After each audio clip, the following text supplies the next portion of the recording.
Amis investisseurs, bonjour, nouvelle vidéo. Donc ça faisait quelques temps que j'avais pas pris le temps de vous faire une vidéo parce que j'avais pris du temps, le peu de temps disponible que j'avais, je l'ai utilisé à faire quelques arbitrages sur mon portefeuille boursier au vu du contexte actuel. Et puis j'ai également passé pas mal de temps à développer un Excel. Un Excel un peu détaillé dans lequel je fais le suivi de la performance de mon portefeuille, le suivi détaillé pour m'aider à prendre des décisions au quotidien. Voilà, donc d'ailleurs si ça vous intéresse, dites-le moi et je vous ferai une présentation de la manière dont je fais ce suivi et de la manière dont j'ai construit mon Excel associé. Voilà, donc aujourd'hui ce que je vous propose c'est de parler des ETF. Donc ça fait quelques temps que j'en ai pas parlé. Vous savez que j'ai pas mal conseillé ce type d'approche pour investir en bourse. Donc je vous rassure, aujourd'hui c'est pas pour remettre en question ce que j'ai déjà expliqué, puisque je reste convaincu que c'est une excellente approche pour investir sur les marchés, et notamment si vous souhaitez, enfin en tout cas si vous avez assez peu de temps pour gérer votre portefeuille, c'est une approche qui va vous permettre la plupart du temps d'être plus performant que si vous sous-traitiez la gestion de votre portefeuille à des professionnels.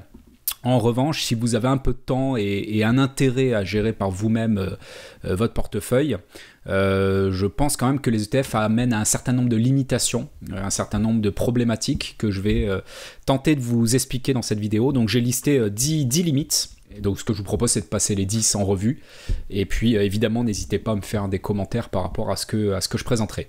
Donc première limitation des ETF, c'est déjà au niveau de la diversification. Donc on sait que l'ETF, le gros avantage c'est justement d'être très diversifié en investissant sur un panier d'actions et du coup par définition on va se retrouver avec un grand nombre de valeurs en portefeuille. Cependant, en fonction de votre stratégie ETF, vous pouvez quand même être amené à avoir un parti pris assez fort, et notamment l'ETF Monde, qui est souvent voilà, la stratégie la plus passive pour investir en bourse. On va acheter juste un ETF Monde, ou éventuellement plusieurs chez différents émetteurs, et vous allez voir que finalement, cette diversification n'est pas si neutre. Donc si je regarde l'ETF Monde, donc là je vous ai fait un screenshot des secteurs sur lesquels est investi l'ETF Monde. Donc juste pour rappel, vous savez qu'un ETF, la plupart du temps, la pondération en portefeuille va correspondre à celle de la capitalisation boursière sur les marchés. Et donc évidemment, plus les valeurs ont une capitalisation forte, plus elles vont être représentées dans l'ETF. Donc ça, c'est évidemment logique, et d'ailleurs c'est aussi comme ça que sont calculés les indices boursiers. Mais du coup, vous allez vous retrouver, par exemple là c'est un screenshot de mi-mars, vous allez vous retrouver sur l'ETF Monde avec une pondération à quasiment 22% sur les technologies de l'information. 14% sur la finance, et par exemple vous allez retrouver avec l'énergie qui est à 4,4%. Donc c'est simplement que vous avez évidemment une diversité des secteurs, vous le voyez, et c'est relativement pas équilibré, mais en tout cas il y a une répartition. Le plus gros secteur pèse que entre guillemets 22%, bon, ce qui est quand même pas négligeable, mais c'est simplement qu'il y a un vrai parti pris.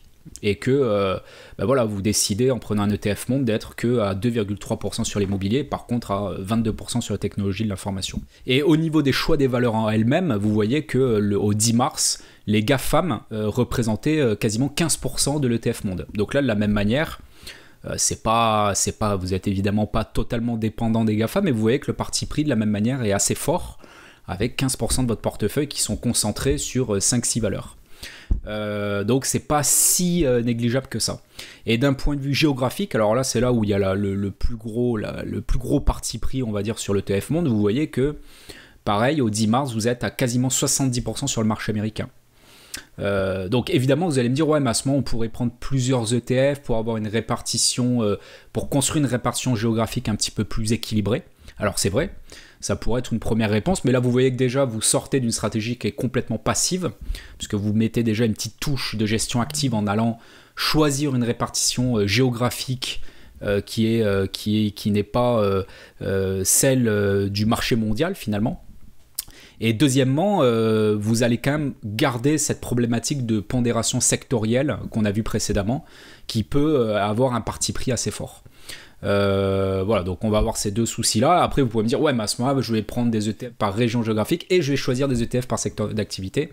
Alors c'est vrai qu'on peut aller jusque là aussi avec les ETF, mais là vous allez tomber sur une gestion qui est finalement quasiment active, avec un certain nombre de problématiques aussi, parce que quand vous allez choisir des ETF par secteur d'activité, vous pouvez vous retrouver avec des fonds qui sont finalement pas un capital sous gestion qui n'est pas si énorme que ça, donc ça peut générer d'autres problématiques, et finalement vous allez être dans une stratégie, dans un niveau de réflexion qui est aussi proche quasiment que si vous faisiez de la gestion active directement sur titre. Voilà, donc ça c'est le première limite pour moi, c'est cette diversification qui n'est pas si neutre que ça quand on fait de l'achat via des ETF. La deuxième chose importante, à mon sens, c'est que on peut avoir une perte de repères financiers qui va évidemment être importante. Lorsque vous regardez les ETF, bon déjà évidemment un ETF ça va être une boîte noire. Alors on peut regarder dans le détail et quand on va dans la documentation de l'ETF choisi, on va retrouver la liste des valeurs. Donc là pareil, je remonte l'ETF Monde, on a plus de 1500 actions dans l'ETF. On va retrouver un certain nombre d'éléments fondamentaux, le PER, sur mi-mars on était un petit peu plus de 18, on retrouve un ratio cours sur valeur comptable à 2,9. Mais la difficulté, c'est qu'on n'a pas forcément de mise en perspective. On ne sait pas trop. Là, on ne voit pas à quel niveau du cycle économique on est. Est-ce que là, on a ce PER-là, mais est-ce que c'était suite à des baisses de bénéfices importants des sociétés ou pas? Enfin, on ne sait pas trop, en fait, dans quel contexte économique on est. Et en plus de ça, là, j'avais fait un deuxième screenshot qui date celui-là du 2 décembre. Et vous voyez que 2 décembre 2021, on avait un PER sur l'indice Monde qui était quasiment à 28. Donc, vous voyez la différence qu'il y a en quelques mois. On est aujourd'hui aux alentours des 18-19, il y a quelques mois on était à 28. Alors vous allez me dire, ouais mais ça c'est parce que le PER calculé en 2021 était lié au bénéfice de 2020, qui était une année, au vu du contexte sanitaire, qui avait été une année difficile pour les sociétés. Donc c'est pour ça qu'on se retrouvait avec un PER beaucoup plus élevé, puisque les bénéfices des sociétés en 2020 avaient été plus faibles. Effectivement c'est le cas. Maintenant de la même manière, on n'a pas une vision claire, on est vraiment dans le brouillard. Alors qu'à côté de ça, si on achète des actions, et là je vous montre par exemple un screenshot de la société Danone, qui est uniquement un exemple pour illustrer, là on peut avoir une mise en situation, et là on comprend beaucoup mieux la valorisation de la société quand on l'achète à un instant T. On comprend également beaucoup mieux dans quelle situation on se trouve. Est-ce qu'on est dans une situation de croissance, de décroissance? Est-ce que la société améliore sa marge? Est-ce qu'on est sur un point bas, un point haut? En fait, on peut beaucoup mieux comprendre, interpréter la valorisation du moment et se faire une idée quand même plus précise sur est-ce qu'on est en surchauffe ou pas, est-ce qu'on est plutôt au contraire sur un bas en termes de valorisation. En fait, on peut avoir une mise en perspective par rapport à l'évolution économique de la société. Donc pour moi, c'est clair que la limite des ETF, c'est qu'on a vraiment cette perte de repères financiers, on ne sait pas trop dans quoi on investit. Troisième point, c'est que à mon sens, les ETF sont finalement peu adaptés pour les débutants, pour des premiers investissements. Donc ça rejoint le point 2, c'est-à-dire que comme on a cette perte de repères financiers, pour un débutant, ça va être vachement compliqué de comprendre dans quoi il investit. Et moi, ma première préconisation pour toute personne qui commence l'investissement, c'est de bien comprendre dans quoi il investit. Et là, la difficulté, c'est que il va acheter un peu une boîte noire, et ça génère deux problèmes. Le premier, c'est qu'il peut y avoir une mauvaise mesure du risque, que ce soit une sous-estimation ou une surestimation du risque qui est pris, puisque une fois de plus, le débutant va investir dans quelque chose qu'il ne comprend pas. Et la deuxième chose, c'est qu'il peut avoir une mauvaise prise de décision, c'est-à-dire que de la même manière, lorsqu'on investit dans quelque chose qu'on ne comprend pas bien, un débutant qui n'a jamais trop investi sur les marchés boursiers, en cas d'euphorie, il peut être amené à acheter plus qu'il ne faudrait, et inversement, en cas de crack, est-ce que le débutant qui ne sait pas trop à quoi correspond une action et qui a acheté des ETF, si demain il y a un crack important sur les marchés, est-ce qu'il ne va pas finalement être encore plus à risque dans sa prise de décision? Voilà, donc à mon sens, comme tout investissement, lorsqu'on débute dans un nouveau type d'investissement, que ce soit bourse ou par exemple immobilier ou quel que soit le domaine dans lequel vous souhaitez investir, je pense qu'il faut, quand on commence, bien comprendre dans quoi on investit. Et à la limite, les ETF, je le réserverai finalement plus à des gens qui ont déjà un peu d'expérience sur les marchés, qui comprennent déjà bien le fonctionnement des actions, pour après dire voilà, moi maintenant, j'ai plus le temps de gérer en direct, je sais parfaitement dans quel ETF j'investis, pourquoi, comment il fonctionne, après de faire le choix d'aller plutôt sur une gestion passive via les ETF. Le quatrième problème qu'il peut y avoir avec l'investissement dans les ETF, c'est que finalement, c'est un non-sens théorique. Alors pourquoi un non-sens?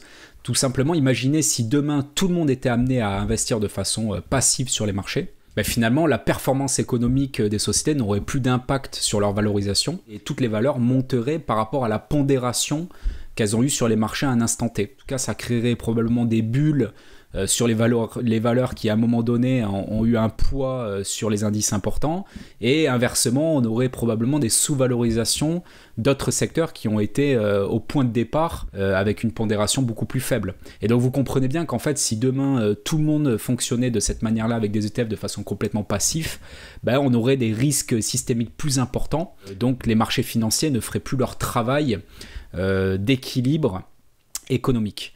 Voilà, donc si vous ne voulez pas participer finalement à cette distorsion du marché, eh bien il faut à mon sens éviter de trop renforcer cette approche complètement passive des ETF. Sachant qu'aujourd'hui je crois que ça pèse quasiment 50% du marché aux États-Unis et quasiment 20% en Europe, donc on est un petit peu en retrait encore sur le marché européen, mais probablement qu'on va suivre cette tendance américaine. Cinquième limite qu'on peut avoir avec le ETF, c'est également si vous voulez finalement donner du sens à vos investissements. Donc si demain vous décidez par exemple d'écarter un certain nombre de secteurs d'activité de vos choix d'investissement pour des raisons diverses et variées, vous ne voulez pas investir dans les sociétés qui font du tabac, de l'alcool, du charbon ou que sais-je, ou alors si vous voulez éviter un certain nombre de secteurs ou de valeurs que vous considérez complètement surévaluées, ce qui est mon cas, sur certaines valeurs de la tech américaine par exemple, ou alors si vous souhaitez investir dans des sociétés qui font des introductions boursières, des IPO, pour finalement financer l'économie réelle, toutes ces approches sur le marché boursier vont être compliquées à mettre en œuvre. Si vous avez une stratégie ETF, là il va plutôt falloir avoir une stratégie d'investissement directement sur les valeurs et de faire le choix des valeurs en fonction du sens que vous souhaitez également donner à vos investissements. Donc ça, c'est évidemment important. Alors, il existe aussi des ETF qui vont exclure un certain nombre de secteurs d'activité, par exemple. Donc ça existe. Mais là, on retombe dans le problème du premier point. C'est-à-dire qu'on va avoir quand même une certaine complexité de gestion des ETF qui peut, au bout d'un moment, revenir à faire directement des achats de valeurs en direct.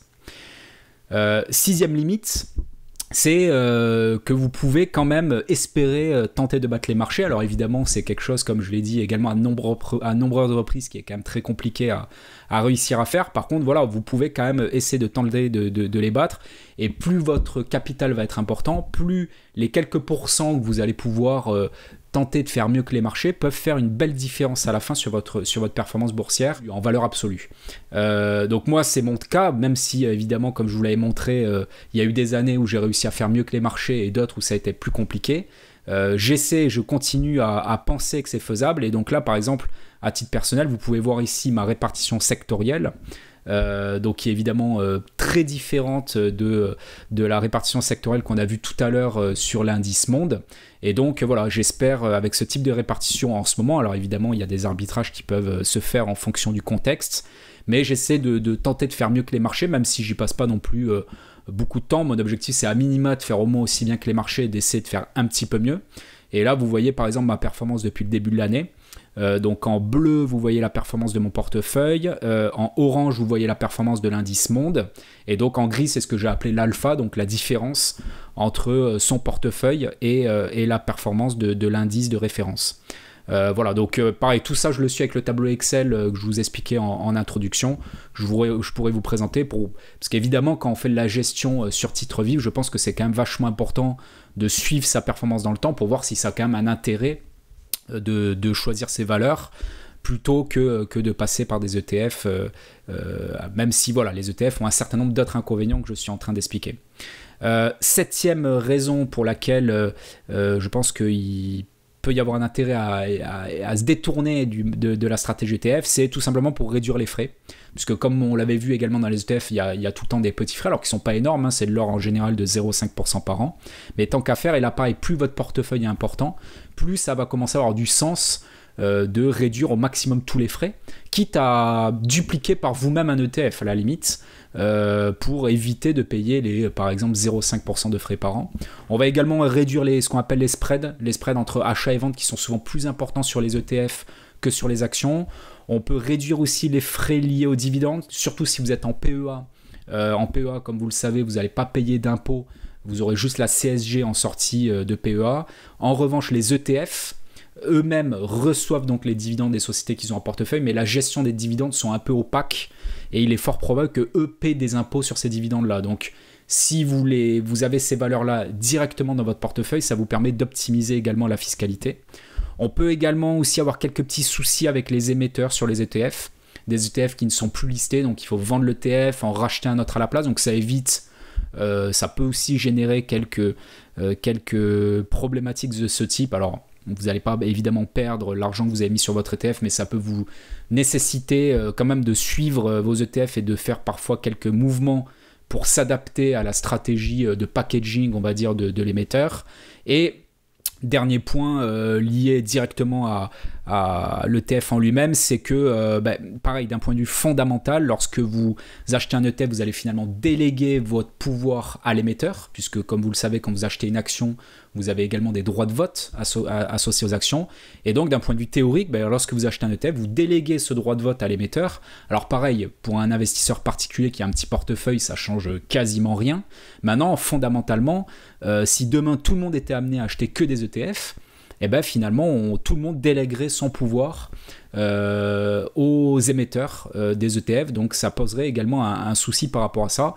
Et donc, voilà, de la même manière, si vous ne voulez pas rentrer dans ce jeu-là, je pense que d'avoir des titres en direct, ça vous permet, on va dire, de garder aussi, d'un point de vue théorique, le pouvoir entre vos mains, même si, encore une fois, il peut être négligeable, voire très négligeable par rapport à la position que vous avez sur une action donnée. 8e souci qu'on peut avoir avec les ETF, c'est le risque associé aux ETF. Donc là, comme je vous l'avais dit à plusieurs reprises, les risques sont évidemment très limités. On avait parlé des risques un peu sur les ETF qu'on appelle synthétiques, où on va avoir des swaps pour reproduire une performance. Donc là, ça fait intervenir un autre établissement bancaire. Donc vous allez avoir l'émetteur de l'ETF plus un établissement pour gérer le swap entre l'émetteur et la performance du sous-jacent.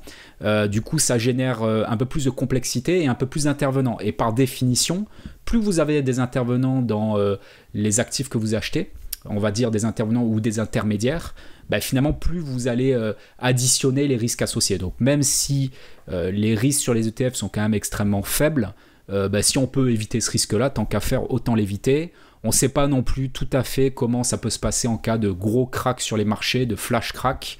On l'avait vu d'ailleurs en 2020 avec le crack du Covid. On avait vu des ETF, il y avait des ETF qui avaient coté de façon un petit peu bizarre pendant des quelques heures. En tout cas, il y avait des décalages entre les ETF et le marché sous-jacent. Donc, il peut se passer des petites choses. Bon, encore une fois, c'est limité. Mais tant qu'à faire, je pense que c'est quelque chose, si on peut l'éviter, autant l'éviter. 9e point sur le fait de gérer en direct son portefeuille, c'est, à mon sens, ça c'est quelque chose que je trouve intéressant, c'est de pouvoir piloter ce qu'on appelle son bêta. Donc, pour rappel, le bêta d'une valeur, c'est pour mesurer la variation d'une valeur par rapport à son indice de référence en moyenne dans le temps. Donc quand vous avez un bêta à 1, ça veut dire qu'en moyenne la valeur a à peu près a suivi le même niveau de volatilité que son indice sous-jacent. Et là l'idée, donc là je vous montre moi le bêta que j'ai dans mon portefeuille actuellement, c'est tout simplement de compiler le bêta de toutes vos valeurs, de les pondérer par rapport à votre pondération dans votre portefeuille, et du coup de voir si vous avez un portefeuille qui est plus ou moins corrélé au marché dans son ensemble ou pas. Donc moi j'aime bien avoir une corrélation qui est inférieure à 1 en ayant quelques valeurs très défensives dans mon portefeuille, voire même certaines valeurs qui ont un bêta qui est négatif, voilà, pour mieux maîtriser mon risque. En fait l'idée c'est simplement le fait de pouvoir piloter ce bêta, ça va être évidemment plus simple de le faire lorsque vous avez des actions que quand vous avez des ETF, parce qu'un ETF en fait par définition vous allez avoir un bêta qui est à 1. Avec des actions, ça va vous permettre d'avoir une meilleure maîtrise de ce que vous faites et d'avoir également un meilleur pilotage de votre portefeuille. Et enfin, dernier point, le 10e point, qui est à mon sens évidemment important aussi, c'est le fait d'investir dans des actions, dans des titres vifs en direct plutôt que des ETF, c'est que ça va quand même vous permettre de vous développer des compétences. Voilà, je pense que à partir du moment où vous achetez des actions directement, vous allez beaucoup mieux comprendre le fonctionnement d'une action, le fonctionnement du marché boursier. Voilà, vous recevez des dividendes, vous comprenez pourquoi. S'il y a une augmentation de capital, vous comprenez comment ça fonctionne. Une introduction boursière aussi. Des publications d'une société donnée, vous allez voir que ça va faire varier le cours à la hausse ou à la baisse en fonction de la publication. Donc vous allez mécaniquement vous intéresser un peu aux publications des sociétés que vous avez en portefeuille. Donc en fait, vous allez vraiment développer vos compétences pour comprendre les marchés financiers, comprendre le fonctionnement des sociétés, comprendre pourquoi une société a intérêt à prendre telle ou telle décision pour justement répondre à des attentes du marché. Et donc, vous allez vraiment développer une compétence, une expertise. Donc, même si en dehors de vos investissements, par exemple dans votre situation professionnelle, vous êtes très éloigné de tous ces sujets d'investissement boursier, ça peut quand même vous développer une expertise et des compétences qui vous serviront, quel que soit votre secteur d'activité, quel que soit votre poste. Ça peut vous servir pour mieux comprendre la société dans laquelle vous travaillez, pour pouvoir également mieux interagir et être capable de discuter avec des gens à haut niveau dans les sociétés. Et enfin, le plaisir évidemment de choisir ses valeurs. Voilà, comme tout investissement, je pense que si vous investissez en bourse, c'est également que vous prenez du plaisir à comprendre dans quoi vous investissez, à choisir vous-même vos valeurs. Et donc ça évidemment, alors c'est pas lié directement à la performance que vous pouvez en tirer, mais autant mêler l'utile à l'agréable, et je pense que d'investir directement dans les valeurs plutôt que dans des ETF, c'est aussi source d'intérêt au quotidien dans le suivi de son portefeuille. Voilà, bah écoutez, j'espère que cette vidéo vous a intéressé. Pareil, n'hésitez pas à me poser des questions évidemment si vous en avez. Voilà, une fois de plus, l'objectif n'était pas de vous détourner complètement des ETF. Hein, ça peut être complètement intéressant et légitime dans un grand nombre de situations. Voilà, c'était simplement relister à mon sens les raisons pour lesquelles il y a quand même un intérêt à gérer en direct son portefeuille sur des titres vifs. Voilà ce que je fais, comme je vous l'ai dit, à titre personnel. J'ai quand même quelques ETF en parallèle, hein. J'ai pas que des actions, j'ai un mix des deux finalement. Voilà, donc n'hésitez pas à me poser des questions si vous en avez, et puis je vous dis évidemment à une prochaine vidéo. Merci, à bientôt.